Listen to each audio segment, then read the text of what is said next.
Muy buenas noches, bienvenidos a Primer Círculo.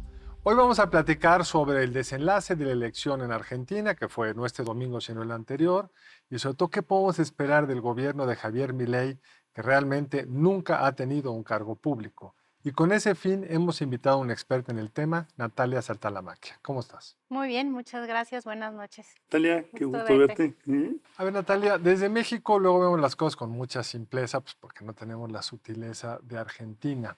¿Cómo describirías tú qué estaba en juego hace un domingo entre Milei y Massa? ¿Cuáles eran realmente los dos platos que estaban en el menú? Pues mira, lo que estaba en juego era si iban a apostar los argentinos por un cambio que fuera quizá un salto al vacío, porque lo que se abre con el triunfo de Milei es sobre todo lo desconocido, la tierra ignota.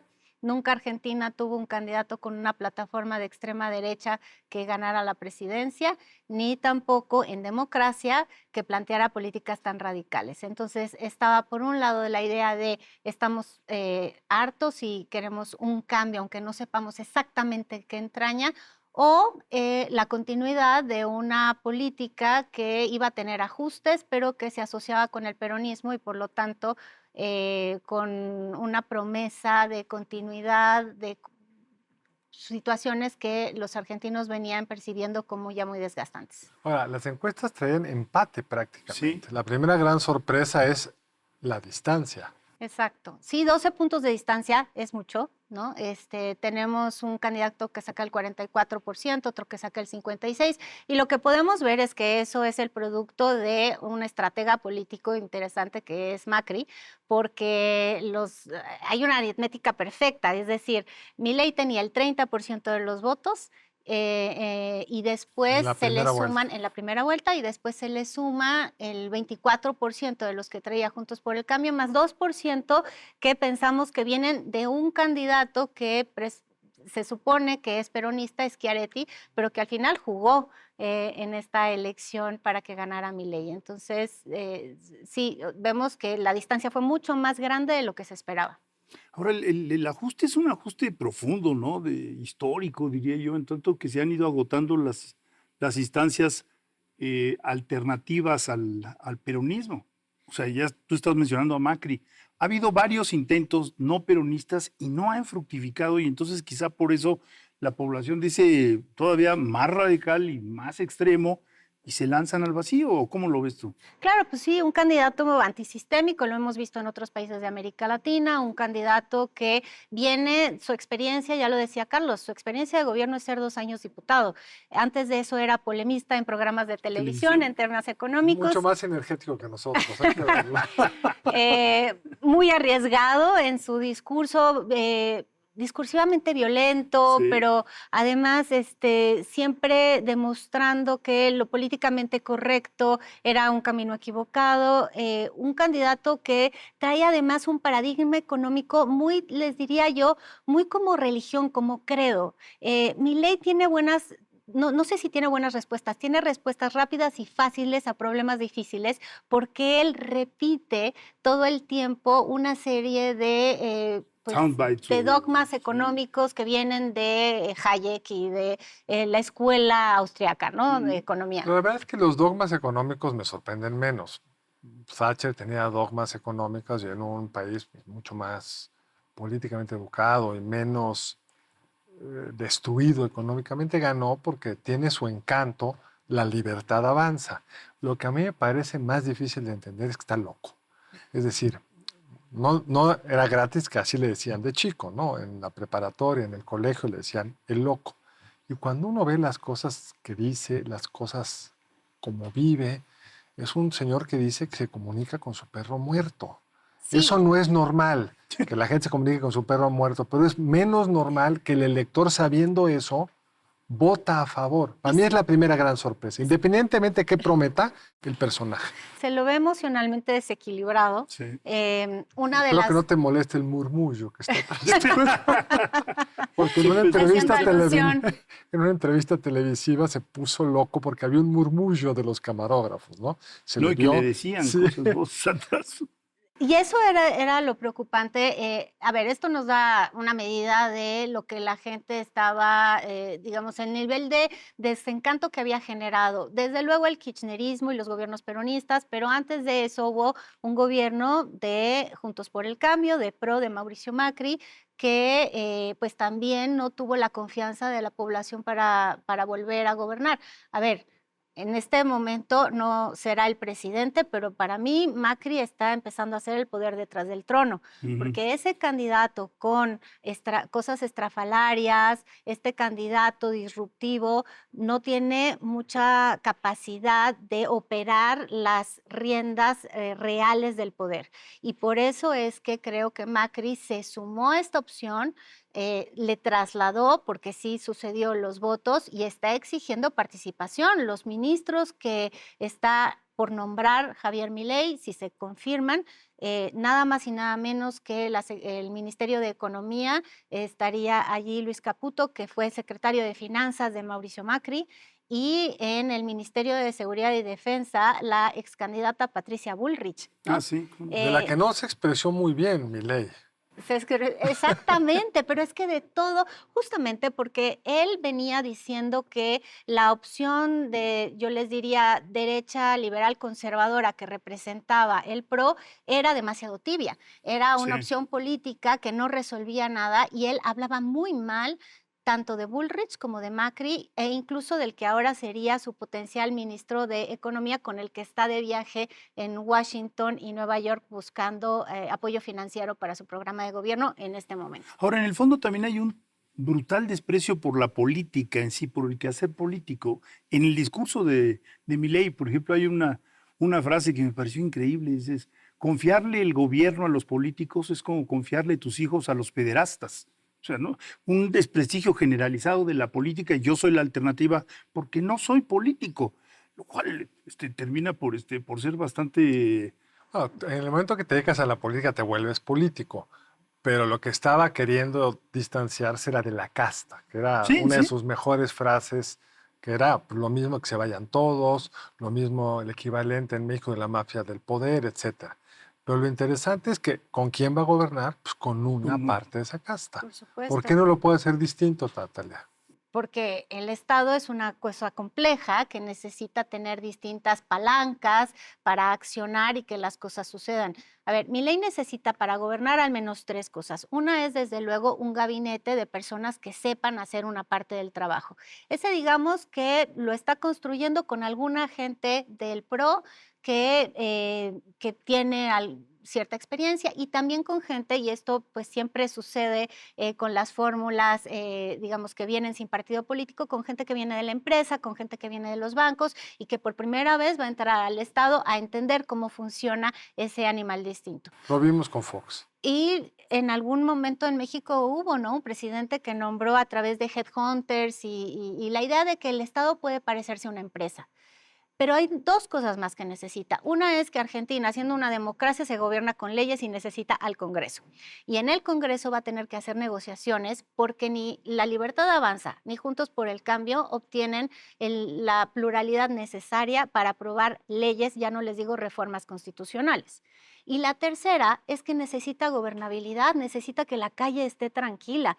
¿Cuál es la base social del proyecto económico de Milei? Hay que esperar a ver si la puede construir de alguna manera, porque lo que él promete por ahora es sufrimiento, que nos apretemos el cinturón, que la gente entienda que le heredaron una situación tan grave que todo mundo va a tener que esperar a que la situación empeore hasta que empiece a mejorar. A mí eso es la otra gran, para mí, misterio de esta elección, que es, Milei les fue a decir, no hay una solución fácil, van a ir a sufrir, les voy a quitar los ministerios, no sirve, no sirve, no sirve. Muchos vimos ese video donde va tachando las distintas dependencias gubernamentales, y les dijo, les voy a quitar los subsidios sociales.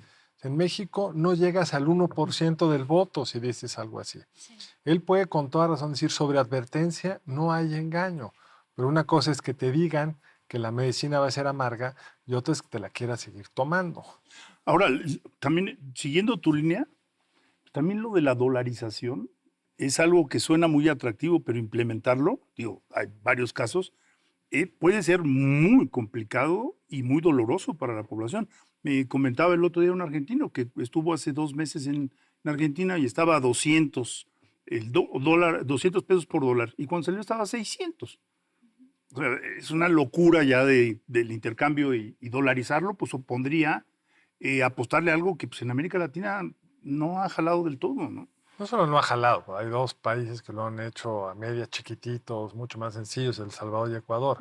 El problema es que para hacerlo requieres uno, dinero, y dos, es un shock, o sea, cambias Sí, todos los precios relativos de la economía en algún exactamente. lugar. Y entonces hay muchos perdedores, quizá algunos ganadores. Los ganadores en general no salen a defenderlo, los perdedores sí. Y pues ya están los sindicatos muy preocupados, ¿no, Natalia? Sí, digamos, el poder sindical organizado, que en Argentina realmente es muy Sí. potente, ha puesto las manos por delante, han empezado a hablar de resistencia incluso antes del 10 de diciembre, que es cuando arranca el gobierno, y de hecho algunos de los sindicatos más fuertes dijeron que sus primeras movilizaciones se van a hacer ya el 19 y 20 de diciembre. El tema de la dolarización, digamos, todavía Milei salió a decir, es lo único no negociable, nosotros vamos a desaparecer el Banco Central y vamos a dolarizar. El tema es que hay problemas técnicos que tú ya mencionabas y, por ejemplo, un economista de referencia en Argentina decía, para eso tienen que conseguir 30.000 millones de dólares, porque hay que sustituir Sustituir, claro. el circulante Sí. más los depósitos bancarios. Pero Argentina ya tiene una deuda de 40.000 millones de dólares con el Fondo Monetario Internacional. Entonces, técnicamente, ¿de dónde sale este dinero?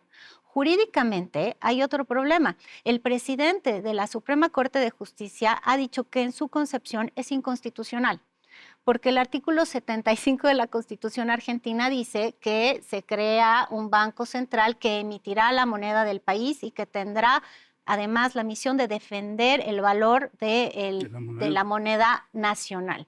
Y por lo tanto, desde su punto de vista, pueden haber acciones de inconstitucionalidad que se opongan a este proyecto. Incluso hay otro problema, que es quién lo quiere hacer, porque ya tenía él un historiador económico que estaba dispuesto a ser Es cierto, el director del Banco Central, y ya se pelearon, sí. porque la forma en la que él lo quiere hacer no es la misma que lo que Milei lo quiere hacer, que ya con la responsabilidad del poder empieza a sentirse más preocupado de cuáles van a ser las implicaciones, porque siempre desde la oposición, además una oposición que no ha tenido experiencia política, es muchísimo más sencillo, ¿no? Ahora es increíble porque en el caso de México, por ejemplo, hay muchas generaciones que no conocen lo que es un proceso inflacionario acelerado, ¿no? eh, Tienen que tener más de 30 años, por decir algo. Pero en el caso de la Argentina, por la pirámide poblacional, son muchas las generaciones que ya pasaron por periodos inflacionarios de locura y entonces están muy desesperados al grado de que por eso votaron, porque creen que se va a lograr contener la inflación que está creo que en el 140, 140. 150%. Y subiendo. Y subiendo. Y pues eso todos sabemos que se lleva mucho tiempo. Entonces, pues la desesperación va a estar ahí en el 24 y en el Se lleva 25 y mucho en el tiempo, salvo, 26. Juan, salvo que hagas un plan de choque tan fuerte que la logres frenar de golpe, pero a unos costos gigantescos, porque en el corto plazo tu salario se va a hacer chiquito, unos precios que antes estaban subsidiados, como la energía eléctrica y otros, se van a ir al cielo. O sea, requieres un control político que no pareciera que va a tener Javier Milei, pero vamos a hacer un corte. Regresamos en un momento más aquí con Natalia, que estamos platicando sobre cómo va Argentina.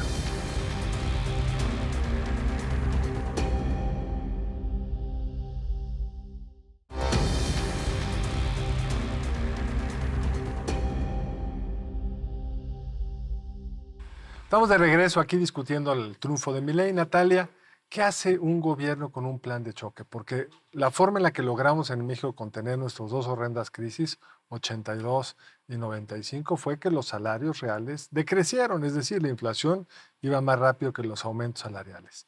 En Argentina esto ha sido mucho más complicado porque los sindicatos son mucho más poderosos. ¿Qué ha dicho Milei al respecto? Allá nada más como condimento, habría que decir que había una CTM todavía muy poderosa y un señor Fidel Velázquez que aceptó tragar y contener al sector obrero para que no hubiera estas demandas. O sea, Exacto. era un estado muy diferente, ¿no?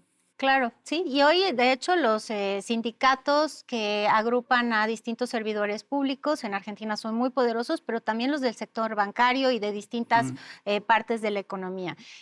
Yo creo que he dicho dos cosas. Uno tiene que ver con el control social de las manifestaciones O públicas. sea, reprimir. No lo dice abiertamente, pero dice que van a aplicar la ley a rajatabla y, digamos, dado que él tiene una compañera de fórmula que tiene ciertos visos autoritarios, me refiero a la vicepresidenta electa Villarroel, pues uno contiene el aliento cuando esa parte del espectro político habla de la ley y el Fuiste orden. muy prudente. Visos autoritarios. Es una defensora de la dictadura militar. Sí, desgraciadamente Viene sí. de una familia de militares, además, que han siempre vistos como víctimas de las acusaciones de la guerra sucia, como que no reconocieron su trabajo. Entonces es realmente muy preocupante. Exacto, esta es una parte política en la cual se habla de que en la dictadura se cometieron algunos excesos necesarios en el necesario combate al comunismo, pero que estaban cumpliendo justamente con el rol de proteger a la sociedad argentina. Es una visión retrógrada, revisionista, y justamente porque tenemos esta asociación con esa parte política, aunque Milei nunca fue una persona que veía más allá del tema económico. Sobre estos temas, antes de asociarse con Villarroel, no se pronunciaba. Ahora repite el mismo discurso que ella. Pero entonces, volviendo a la pregunta original, cuando alguien de este talante te habla de ley y orden en Argentina, tienes que tener un poco de cuidado de qué quiere decir eso, ¿no? De si se va a respetar los derechos a la libre manifestación, etcétera. Eso por un lado. Por el otro lado, es cierto que se está dando cuenta que hay un espacio que debe de cuidar y le ha dicho ha dicho que el único ministerio que puede gastar un poquito de más es aquel que se va a encargar de la educación, la salud, la justicia, perdón, la educación, la salud, el trabajo y el desarrollo social. Él junta todos estos ministerios en uno solo y se llama el Ministerio de Capital Humano. A ese Ministerio de Capital Humano, ha dicho, le va a dar un poco más de laxitud en el gasto, y yo creo que él está previendo que va a necesitar gastar un poco para controlar a la calle. Ahora, no, es que el deterioro social de los últimos años es brutal. O sea, cuando ve uno la caída de los ingresos de las clases medias, etcétera, su consumo. O sea, en un país de clases medias que está perdiendo esta capacidad, pues es una catástrofe desde Sí, el punto tiene de ese vista de reto vida enorme, cotidiana. pero por otro lado aquí yo sí simpatizo con ese ministerio, no sea administrable, Sí. pero el gran reto de América Latina es el capital humano. Es decir, cómo tienes gente con la salud, la educación, la integración familiar adecuada para poder ser lo productivos que se requiere para sostener salarios altos. Si no, no hay forma.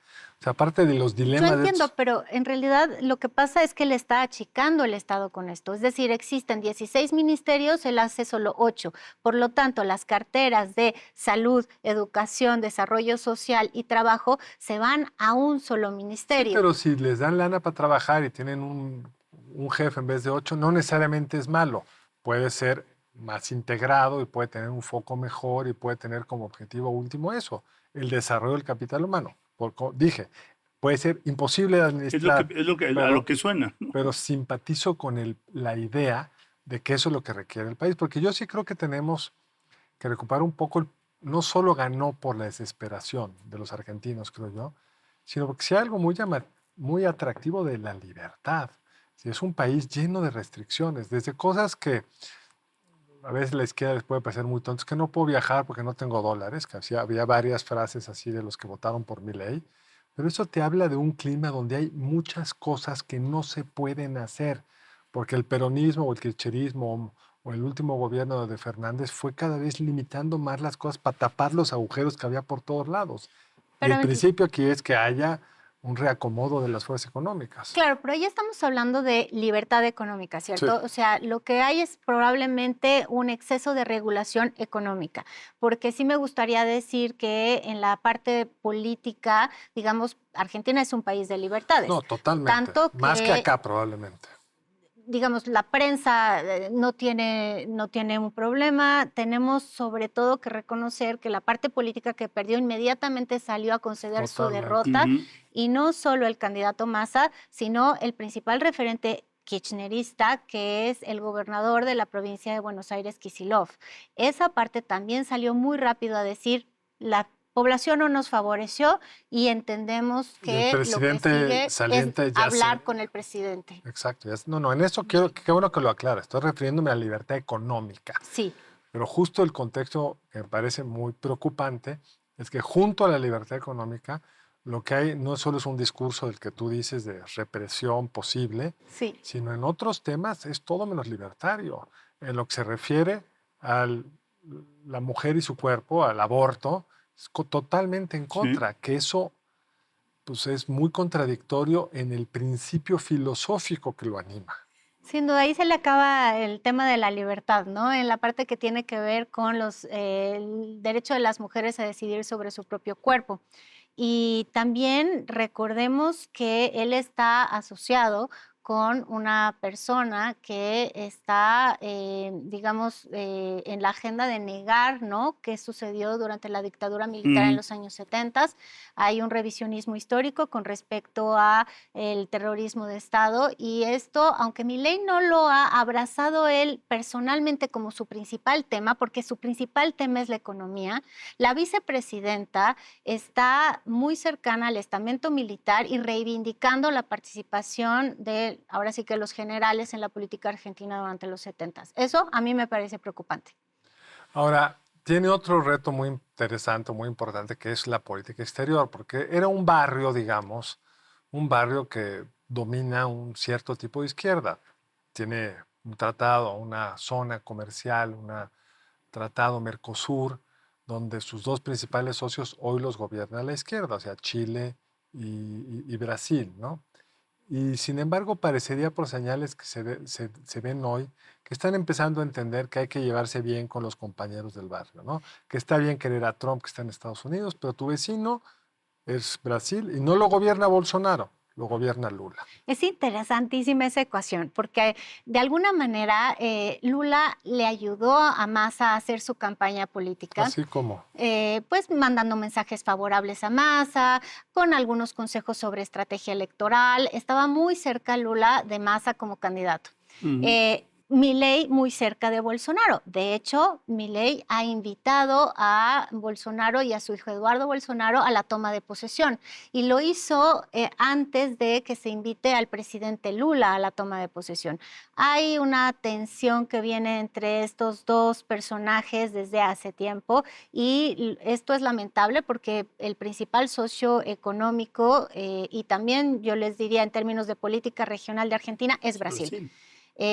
¿Qué está pasando? Y esto siempre es interesante ver. El actual embajador argentino, que es peronista, Scioli, está tratando de recomponer los lazos. Está tratando de que Bolsonaro sí asista a la toma de posesión, junto con la posibilidad de que no haya, digamos, una ruptura del esquema. Bolsonaro o Lula. Perdón, Lula, que Lula, perdón. Lula acepta, vaya a la Es bien toma de interesante posesión. que el embajador representa al Estado argentino, no está representando al grupo que lo nombró.